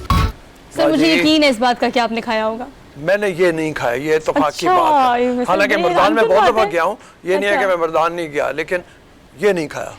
मैं मीठा वैसे कम खाता हूँ, जरा थोड़ा सा मीठे से परहेज ही करता हूँ। मीठा ना देखिए, कुछ चीजें जैसे रिपोर्ट हमने देखी तो रिपोर्ट में उन्होंने कहा कि जब इसको शुरू किया गया तो बस एक आइडिया था कि ये बनाना है, लेकिन अब ये इंटरनेशनल लेवल पे बहुत मशहूर है। परदेसी जो है वो मंगवाते भी हैं और लोग यहाँ से अपने उन लोगों को जो कि ओवरसीज है उनको भेजते भी हैं। सर आपको याद होगा टर्की का एक मिठाई ऐसे बकलावा कहते हैं। हाँ, बकलावा वो बहुत मजे का होता है, मैंने तो वो खाया, मुझे इसको देख के वो याद आ गया। हाँ मतलब ये पेड़ा जिस तरीके से बनाया और विजुअली जैसे दिखा रहे हैं, मेरे ख्याल में जरूर इसकी भी कमाल होगा, यकीनन कमाल होगा। लेकिन सर देखिए, मिठाई मीठा खाना चाहिए, लेकिन मीठे के बारे में ये भी कहा जाता है कि सर देखिए मेकिंग कैसे होती है बड़ी बात है कि मर्दान का स्पेसिफिक है, वहाँ अच्छा बनता होगा, इसकी सारी जो प्रोडक्शन है वो पता होती होगी, लेकिन यहाँ पर जो चीज़ें बनती हैं उसको कैसे बनती है ये ज़रा नो एक ऐसी बात है कि हम यहाँ से मंगवाएं कि नहीं, मर्दान से मंगवाएं और मर्दान से मंगवाएं और खाएं और एंजॉय करें। हम एक छोटी सी ब्रेक लेते हैं, वापस आते हैं। Keep watching good morning public. जी welcome to the show after the break. हम बात करने जा रहे हैं फिल्म इंडस्ट्री के हवाले से और फिल्म्स के हवाले से।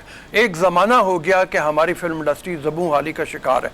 दरमियान में कुछ दौर थोड़े से ऐसे आए कि जहाँ पे अच्छी सांसें मिलने लगी और उस वजह से जो सिनेमा का कारोबार है वो भी काफ़ी तरक्की पे चला गया और बहुत से मुल्कों शहरों में हमारे मुल्कों की तरह बहुत से मुल्कों की तरह मल्टीप्लेक्सेस और सिनेप्लेक्सेस बनने शुरू हो गए। लेकिन कोविड ने इसका बेड़ागर कर दिया और फिल्में कम रिलीज़ हुई। वैसे भी जब से पाबंदी लगी इंडिया की फिल्म के ऊपर तो हम ये देखते हैं कि हमारे सिनेमास बंद होने लगे। अब कैप्री सिनेमा मशहूर कराची का है, जिसके बारे में खबर ये आ रही है कि उसको हफ्ते में 4 दिन बंद रखा और सिर्फ 2 या 3 दिन उसको खुला रखा जाएगा ताकि अपने अखराजात पूरे कर सकें। उससे वाबस्ता कारोबार में जो लोग हैं वो भी बेरोज़गार होंगे।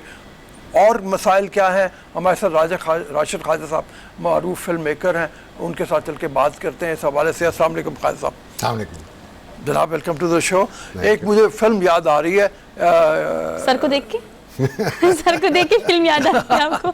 सिनेमा पाराडीजो, जो अच्छा। एक पैराडाइज सिनेमा जिसको कहना चाहिए, तो इटली के एक इलाके से ताल्लुक़ रखने वाला एक सिनेमा जो एक फिल्म मेकर की बचपन की यादें उसके साथ वाबस्ता होती हैं और किस तरह उस सिनेमा को फिर तोड़ देते हैं। तो वो पूरा कल्चर ही वो जो होता है ना उसके साथ वो ख़त्म हो जाता है। तो यहाँ पे भी यही सूरत हाल है कि जो हम अपने बचपन में लड़कपन में जिन प्लाजा सिनेमा और इस तरह के सिनेमाज में लाहौर में जाया करते थे, वो पूरा कल्चर ही ख़त्म हो गया। अब नया कल्चर होना चाहिए था, जैसे मतलब वो भी नहीं आया। तो वजूहात क्या मतलब आपको लग रही हैं कि देखिए, ये वर्ल्ड वाइड, ये जो चेंज आप जिस चेंज की बात कर रहे हैं ना, ये वर्ल्ड वाइड आया कि पहले ये सिनेमा होता था गरीब का। अब गरीब जो वो घर पे बैठ के केबल पे और टीवी चैनल्स पे और ये सारी चीजें देख रहा है, सो उसको अब सिनेमा जाने की जरूरत नहीं है। सही। पहले यही एक एंटरटेनमेंट थी उसके लिए कि सिनेमा जाता, सस्ता टिकट रखा जाता था। आज टिकट बहुत महंगा है, आज गरीब नहीं जा रहा। अब ये upper class and upper middle class यहाँ से शुरू हो रहा है अब सिनेमा की तरफ जाना। ठीक है। पर सब ये कहिएगा कि चलिए हमने मान लिया कि ये एक उस जमाने का एक कल्चर था जो आप लोगों ने बड़ा एंजॉय किया, लेकिन अगर आज की बात की जाए तो सिनेमा को थोड़ा सा मॉडरेट किया ना, मॉडरेट करने के बाद यंगस्टर्स ने प्रेफर भी किया। अब अगर ईद की बात की जाए तो 5 मूवीज ईद पे पाकिस्तान लॉलीवुड की रिलीज की, लोगों के पास ईदी भी थी, लोग गए भी, उन्होंने एंजॉय भी किया, लेकिन फिर भी बहाली की तरफ उस तरह से हम नहीं जा रहे। बल्कि अब देखिए जो खबर हमारे पास है कि कैप्री सिनेमा जो कि बाकायदा सिनेमा का एक इंडस्ट्री का एक कल्चर है, सर उसको 4 दिन हफ्ते में हमने बंद करने की बात कर दी क्योंकि अखराजात पूरे नहीं हो रहे। मैं आपको अच्छी तरह से ये एक्सप्लेन कर सकता हूँ। आई होप कि आपकी कोई ऐसी पॉलिसी नहीं है कि इंडिया के बारे में बात हो नहीं सर, आप खुल के बात करें, खुल के बात करें आप। इंडियन फिल्म के बगैर पाकिस्तानी सिनेमा नहीं चल सकता। Very true, very true. ठीक है। अब आपका अगर इससे कोई रिलेटेड सवाल बनता है तो आप मुझसे जरूर पूछें, मैं उसका जवाब दे दूंगा। बट आज देखिए, सिनेमा को चलाने के लिए आज का जो मल्टीप्लेक्स है ना, पहले होता था फ्री स्टैंडिंग सिनेमा और टिकट्स बहुत सस्ते होते थे, तो आवाम जौक दर जौक जाती थी देखने के लिए। तो एक हजार 1200 लोगों का एक सिनेमा होता था और वो फुल पैक चलता था 6 महीने एक साथ। अब गेम डिफरेंट हो गई है, अब मल्टीप्लेक्स कल्चर है। अब यहाँ पे टिकट जो है 1000-1200 रुपए का है, कम से कम अगर होगा तो 650-700 रुपए का है। अब उसके अंदर और 100 और 200 सीटों के सिनेमा है। वहां पे आपको साल के, पाकिस्तान में अगर 5 सिनेमा हैं तो आपको साल की कम से कम 100 फिल्में चाहिए। ठीक है। और पाकिस्तान ने आज तक मैक्सिमम पिछले 10-12 सालों में जो बनाई हैं वो 22 फिल्में बनाई हैं मैक्सिमम। ठीक है। सो कैसे सिनेमा चलेगा? अच्छा, अंग्रेजी फिल्म बहुत बातें करते हैं उसके बारे में, और ये मैं आपको फैक्ट्स एंड फिगर्स पे बेस बात बता रहा हूँ, अपना ओपिनियन नहीं बता रहा, कि जो आपका अंग्रेजी फिल्म है वो सिर्फ साल की 7 फिल्में हैं जो पाकिस्तान में बिजनेस करती हैं। अच्छा। जिनको लोग सिनेमा में जाके देखते हैं। ठीक है। बाकी जो इंग्लिश फिल्म देखने वाले लोग हैं जो हॉलीवुड को प्रेफर करते हैं, वो भी घर पे बैठ के नेटफ्लिक्स और इन चीजों पे जो मीडियम्स हैं इन पे देख रहे हैं। नेटफ्लिक्स की बात कर लें सर, जाके वहां नहीं देख रहे सिनेमा नहीं, लेकिन सिर्फ 7 फिल्में हैं जो साल की, वो जो बड़ी बड़ी ये स्पाइडरमैन और ये सब इस तरह जो आती हैं, उसका उनके मजा ही अलावा नहीं है कोई ना, और फिल्म देखने उसका नहीं मजा जाते। नहीं है। वहाँ पे सिनेमा ने वैसे इंटरनेशनली तरक्की भी बहुत की है, मतलब इस सेंस में कि सिनेमा के अंदर वो जो आप 3D टेक्नोलॉजी, तो वो सब आ गया पाकिस्तान में, सब कुछ है। IMAX तक है लाहौर में। देखिए तो बात तो सच है, लेकिन बात है रसवाई की। ये बात तो वाकई सच है कि यंगस्टर्स की बड़ी तादाद बॉलीवुड की मूवीज देखने के लिए सिनेमा जाना चाहती है और वो इंतजार भी करती है। ये आपने किसने कहा? सर यंगस्टर्स नहीं, चलिए आप बुजुर्ग भी सारे वही देखना चाहते हैं। सबकी बात कर लेते हैं। अब ये स्क्रीन है ना सर, स्क्रीन के ऊपर जो सबकी लोग बैठे हैं प्रेफरेंस ना, बॉलीवुड है, पीरियड है, हाँ। इसमें कोई दो राय नहीं है। आपके कहने के मुताबिक अगर सिनेमा का कोई फ्यूचर है तो वो हिंदुस्तान की इंडस्ट्री से वाबस्ता है। अब उसमें हमारे जब तक के आपकी अपनी इंडस्ट्री पांव पे नहीं खड़ी हो जाती, उसका कोई चांस है? बिल्कुल चांस है। अगर आप फिल्में आने देंगे और सिनेमा खुलेंगे, ठीक है, सिनेमा की वजह से फिल्म चलेगी। जितने ज्यादा सिनेमा इस वक्त पूरे पाकिस्तान में 160 सिनेमा है। मतलब चाइना जो हाईएस्ट अब अमेरिका को क्रॉस कर गया, वहां 48,000 सिनेमाज हैं। ठीक है। और उनकी पॉपुलेशन देख लें और आपकी पॉपुलेशन देख लें। ठीक है। सो आप 160 से कैसे चल सकते हैं? ठीक है। और वो भी महंगा है कि आपका गरीब आवाम नहीं जा रही। आपकी एक अपर मिडिल क्लास जा रही है या अपर क्लास जा रही है सिनेमा में? सर सिनेमा लवर है, अगर वो मूवी बॉलीवुड हो, लॉलीवुड हो, हॉलीवुड हो, सर वो कहाँ पे है? सिनेमा लवर हमारा कहाँ पे? जिसने मूवी देखनी है, उसने मूवी देखनी है, वो कोई भी हो। देखें अगेन ये अब एक ओपिनियन है कि सिनेमा लवर है तो वो सिनेमा में नहीं जा रहा ना, पाकिस्तानी जो है उसको कॉन्फिडेंस नहीं है पाकिस्तानी फिल्म के ऊपर। उसको जब तक कोई बताता नहीं है कि ये अच्छी फिल्म है, वो पाकिस्तानी फिल्म देखने नहीं जाता, वो एक्साइटेड नहीं होता। कॉन्फिडेंस से मुझे एक बात याद आई। पाकिस्तान का कोई ऐसा स्टार नहीं है जिसके नाम पे एडवांस बुकिंग होती है। महारा इज दी ओनली एक्सेप्शन जिसकी फ्लॉप फिल्मों की भी एडवांस बुकिंग होती है। कॉन्फिडेंस की आप बात करें, मुझे एक बात याद आई। रिसेंटली ये खबर बहुत गर्दिश करी है सोशल मीडिया पे। इब्रारुल हक साहब का एक गाना है जो हमारे बचपन का गाना है, नच पंजाबन नच, सर उसको कॉपी कर लिया करण जौहर साहब ने। नहीं कोई कॉपी नहीं है, बिल्कुल मेरी नजर में कॉपी नहीं है। करते हैं आप? देखिए जैसे मैं डिनाई नहीं कर रहा, मैं तो फैक्ट्स आपको बता रहा हूँ कि मैं चूंकि जैसे ही मैंने ये सुना तो उसने वो ट्रेलर रिलीज हुआ था। एक्चुअली ट्रेलर मैंने उसको भेजा था बट उसको ऑलरेडी शायद पता चल चुका हुआ था, तो मैंने उसको जैसे वो रिलीज हुआ मैंने उसको 1 घंटे बाद उसको भेजा। अच्छा। और मैं खुद वो गाना देख चुका था और मैंने वहाँ पे कांटेक्ट करने की कोशिश की धर्मा में। I know people in India, तो मेरा वहाँ पे शोबिज़ में कांटेक्ट है, तो मैंने धर्मा में कांटेक्ट किया तो उन्होंने कहा हमने पाकिस्तान से राइट्स खरीदे। इससे जब मैंने बात की अबरार से तो अबरार ने कहा मैंने तो नहीं बेचे। सर किसने बेचे? जिस कंपनी के पास राइट्स है उसका नाम मूवी बॉक्स है, उसके पास राइट्स हैं। फिर मैंने मूवी बॉक्स से बात की, वो यूके बेस्ड कंपनी है जिसके पास इस गाने के राइट्स थे। उनसे मैंने बात की, उन्होंने कहा हमारे पास राइट्स हैं, हमने बेचे। इट मींस कि सिंगर के पास राइट्स नहीं होते। नहीं थोड़ा सा वापस आए मतलब अपने मेन टॉपिक के ऊपर। ओके तो वो मेन टॉपिक हमारा पाकिस्तान की फिल्म और पाकिस्तान की इंडस्ट्री और उस हवाले से ये जो ऑनलाइन का कारोबार हुआ है, नेटफ्लिक्स वगैरह आए हैं, इसने बहरहाल आप जैसे पहले भी बात कर रहे थे कि हमारी मूवी इंडस्ट्री को धचका जरूर पहुंचाया। नहीं उससे धचका नहीं पहुंचा है, उससे नहीं पहुंचा। नहीं उससे नहीं पहुंचा है। फिर आपका जो देखे पीछे जो 90s में फिल्में बन रही थी, ये जो पंजाबी सिनेमा और ये जो बन रहा था, हाँ। ये गरीब के लिए बन रहा था। अच्छा। ठीक है। आपका कल्चर चेंज हुआ फ्रॉम फ्री स्टैंडिंग सिनेमा जो गरीब के लिए था टू मल्टीप्लेक्स। ठीक है। टिकट जो था वो 100 रुपए से एकदम जंप करके गया 700 रुपए पे, तो गरीब आदमी ने जाना छोड़ दिया। ठीक है। इंडियन फिल्म खुली, आपके जो अपर क्लास है उसने भी जाना शुरू कर दिया। ठीक है। वो 600-700 उनके लिए बहुत वो हो गया, बल्कि बाद सिनेमा ऐसे खुल गए जहाँ 1200-1300 बिल्कुल ऐसे ही है सर। वो भी फुल जाते हैं, पैक जाते हैं जब कोई अच्छी फिल्म लगती है, चारों हल्की या किसी बड़े स्टार की। अब उसका मुकाबला तो हो नहीं सकता क्योंकि इंडियन नहीं बिल्कुल उसका मुकाबला हुआ है। पाकिस्तान देखें, इसका मैं कैसे बता रहा हूँ आपको कि पाकिस्तान में बिजनेस वाइज अगर आप 5 टॉप फिल्में बताएं कि अच्छा टॉप 5 कौन सी हैं, तो उसमें से 4 पाकिस्तानी है, 1 इंडियन है। बिजनेस पाकिस्तान में जी। अच्छा जी, जैसे पाकिस्तानी फिल्म जब हिट होती है, हाईएस्ट ग्रोसिंग पाकिस्तानी फिल्म जो एक वाहिद फिल्म जिसने 50 करोड़ से ऊपर का बिजनेस किया वो हुमायूं की फिल्म है। पंजाब नहीं जाऊंगी नहीं, JPNA 2 जो है, अच्छा जवानी फिर नहीं आनी, ठीक है, जवानी फिर वो हाईएस्ट ग्रोसिंग फिल्म है पाकिस्तान की। नंबर 2 संजू है, नंबर 3 भी पाकिस्तानी है, नंबर 4 भी पाकिस्तानी है। अच्छा, तो लोग फिर इन पाकिस्तान हिचकिचाते क्यों है? क्या अच्छा फॉर्मूला नहीं है पाकिस्तानी फिल्म मेकर के पास? परसेंटेज वाइज आपकी 22 फिल्में बन रही हैं, बस 22 में से 2-3 हिट होती हैं और 20 फ्लॉप हो जाती है। मतलब तादाद कम है जो ना? फ्लॉप होती है, लेकिन दुनिया में जहां फिल्में बन रही हैं ना, उसका बेसिक फार्मूला ये है कि जब आपकी फिल्म फ्लॉप होती है तो आपने जो इन्वेस्टमेंट की वो रिकवरी हो जाती है। ठीक है। और आपको प्रॉफिट कोई नहीं होता, आपका साल जाया हो गया, आपने फिल्म बनाई। पाकिस्तान में जब फिल्म फ्लॉप होती है तो कोई आदमी देखने ही नहीं आता। ठीक है। उसको देखने जाते ही नहीं है, पहले दिन के पहले शो से खाली होता है, रिजेक्ट कर देते हैं, टोटल रिजेक्ट, वो जाते ही नहीं है। पाकिस्तानी फिल्म के बारे में पाकिस्तानियों का कॉन्फिडेंस नहीं है, वो उस वक्त जाते हैं जब उनको कोई बताता है ये फिल्म अच्छी है, फिर लाइन लगती है। अच्छा, अब इसमें आप आ जाएं, मतलब जैसे आपने ये बात की कि हुमायूं की फिल्म कामयाब हो गई, ठीक है, इसी तरह से नंबर 2 भी पाकिस्तानी फिल्म, नंबर 3 भी पाकिस्तानी फिल्म। उनकी कामयाबी में कोई फार्मूला तो होगा ना, ऐसा फार्मूला जो उन्होंने बनाया और जिसकी बुनियाद के ऊपर फिल्म कामयाब हुई। दुनिया में कहीं पे भी कोई फार्मूला नहीं है हिट का। अगर ये फार्मूला किसी को भी मिल जाए तो वो दुनिया का सबसे अमीर आदमी बन जाए। ठीक है। फार्मूला टाइप चीज कोई एक वर्ड यूज होता है जिसको लोग यूज करते हैं कि फार्मूला, कि अगर डांस गाने नाच गाना होगा तो फार्मूला हो गए, ये कोई सक्सेस का फार्मूला नहीं है।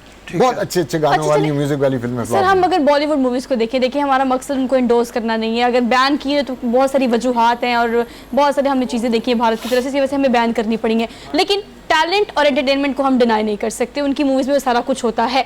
अगर फार्मूला की अब्दुल रऊफ साहब बात कर रहे हैं तो हम अगर कहें कि आइटम सॉन्ग होना चाहिए, हमने ये करके देख लिया, एक्शन होना चाहिए, हमने ये करके देख लिया, कॉमेडी होनी चाहिए, हमने ये करके देख लिया। फिर जो मूवीज़ हिट होती हैं सर, उसमें अल्टीमेटली जो चीज़ होती है वो होती है स्टोरी। स्टोरी मेकिंग में पाकिस्तान अच्छा है सर। हमारे ड्रामास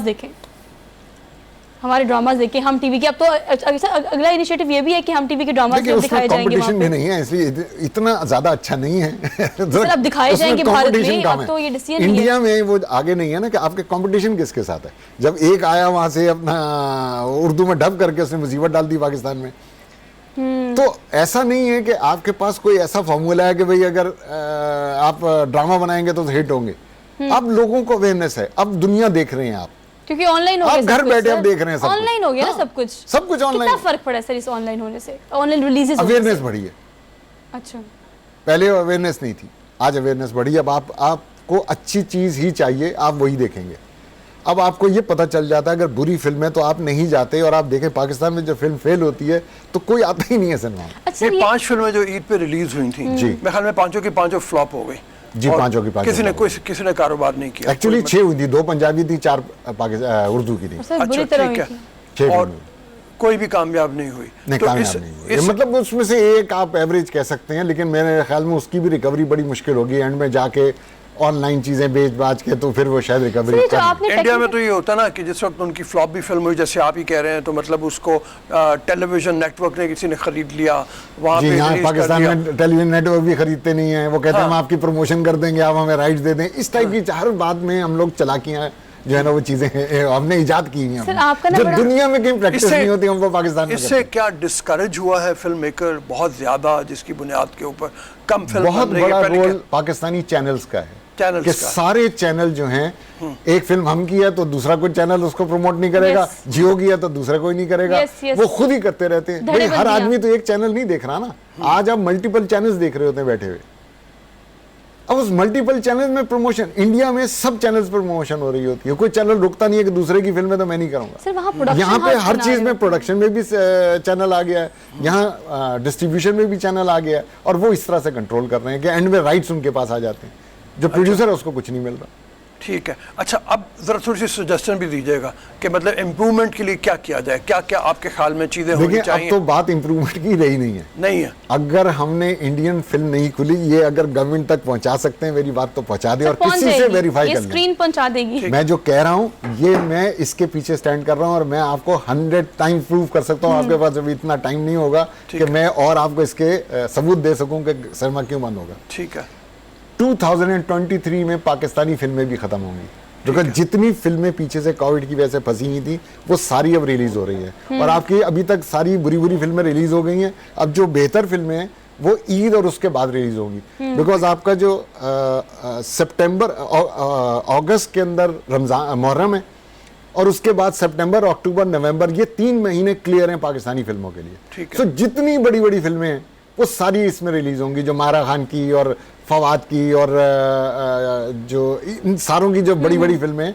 ये सारी इन 3 महीनों में रिलीज होंगी, क्योंकि बहुत बड़ी फिल्म कोई अंग्रेजी की नहीं आ रही जो आके मुसीबत डालती है। ठीक है, जैसे अभी ये ईद पे डाली है एक ने, डॉक्टर स्ट्रेंज ने, आगे फिर दिसंबर में आ रही है एवेटार से पहले 2 फिल्में और हैं, और वो है वो इतनी बड़ी नहीं है जो पाकिस्तान में मुसीबत आ रही है। नहीं, टॉप गन पाकिस्तान में इतनी बड़ी मुसीबत नहीं डाली। अच्छा, मेरा ख्याल है कि मतलब नौजवान बड़े इंतजार कर रहे हैं, इसी तरह से एमआई मिशन इम्पॉसिबल आ रही है, वो है, लेकिन ये वो फिल्म जो एवेटार करेगी, जुरासिक पार्क करेगी ना, ये मुसीबत डाल देती है आपको। ठीक है, ये आके यहाँ पे चूंकि सिनेमा वाले भी जरा भूखे बैठे होते हैं, जैसे ही कोई अच्छी फिल्म आती है और लोग निकलते हैं उसके लिए, तो वो शोज बढ़ाते जाते हैं। आप यकीन करें, एक दिन में ये अभी जो डॉक्टर स्ट्रेंज आई है, 32 शो हुए हैं उसके एक सिनेमा में।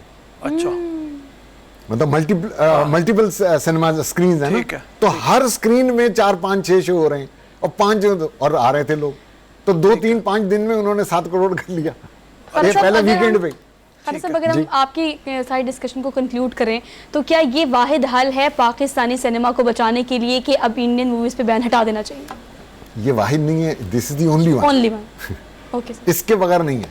इसके बगैर मैं आपको ये बता रहा हूँ ना कि 23 में पाकिस्तानी फिल्में भी नहीं होंगी ना, क्योंकि जितनी पीछे की फंसी हुई थी वो सारी बन रही है। और पाकिस्तान में कोई ऐसा प्रोड्यूसर नहीं है जो 4, 5, 6 बना रहा है, वो एक एक बनाते हैं। इवन हुमायूं भी एक बना रहा है, ये रिलीज होगी तो अगली शुरू करेगा। तो जितने लोग हैं वो इस तरह बना रहे हैं, तो सारों की अभी रिलीज होंगी सितंबर के बाद, तो फिर 23 में क्या होगा। अच्छा, एक बड़ी इंटरेस्टिंग चीज़ ये होती है कि इंडिया में जैसे हम देख रहे हैं तो उनके छोटे जो चैनल्स हैं वहाँ पे चल रही होती है पैरेलल सिनेमा की, जो बच्चे पढ़ के आ रहे होते हैं। हमारे वो बच्चे भी नहीं है इस तरह के, ना कोई ऐसे मतलब कोई इंस्टीट्यूट हैं जहाँ पे तालीम हासिल करके वो फिल्म बनाने के काबिल हों, तो वो छोटा चैनल भी महरूम रह जाता है, मतलब उसके पास भी मवाद नहीं है, ख़त्म होता चला जा रहा है।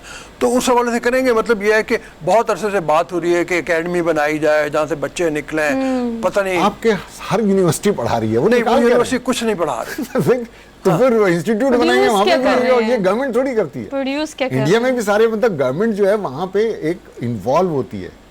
मैं वहाँ पे देखा हुआ है कि वहाँ पुणे के अंदर 20 सीटें होती हैं जिसके लिए 35,000 एप्लीकेंट्स होता है, और वहाँ का प्राइम मिनिस्टर भी सिफारिश नहीं कर सकता। ठीक है, कोई सिफारिश नहीं होती। हाँ, students had to go through certain, वो उसके टेस्ट होते हैं और वो क्लियर करके एंड में 20 लोगों को लिया जाता है। ठीक है। अब आप सोचें कि वो 35,000 में से जो 20 लोग आते हैं वो फिर वहाँ के टॉप स्टार्स होते हैं वो अपनी फील्ड के।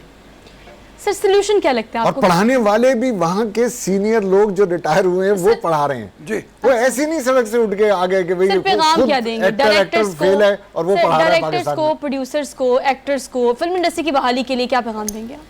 किसी के लिए कोई पैगाम नहीं है, सिर्फ गवर्नमेंट के लिए पैगाम क्या दे सकते? कि इंडियन फिल्म खोलें, उसके बगैर बंद हो जाएगा। 23 में गारंटीड आपको बार-बार कह दिया कि ये बंद हो जाएगा। सिनेमा अच्छा, सिनेमा बंद हो जाएगा, फिल्में बंद हमेशा के लिए। चलिए सर, ये दोबारा एक पैगाम साथ खोलना मुझे बहुत मुश्किल उम्मीद है कि ये पैगाम जो है ना ये स्क्रीन के थ्रू अब गवर्नमेंट तक पहुंच जाएगा कि ये वाहिद हल है हमारे इंडस्ट्री की बहाली का। Sir thank you so much for being here, good to see you. मुझे और अब्दुल रोज़ सबको दीजिए इजाजत, इंशाल्लाह आपसे मुलाकात होगी कल। अपना बहुत सारा ख्याल रखें, अल्लाह हाफिज।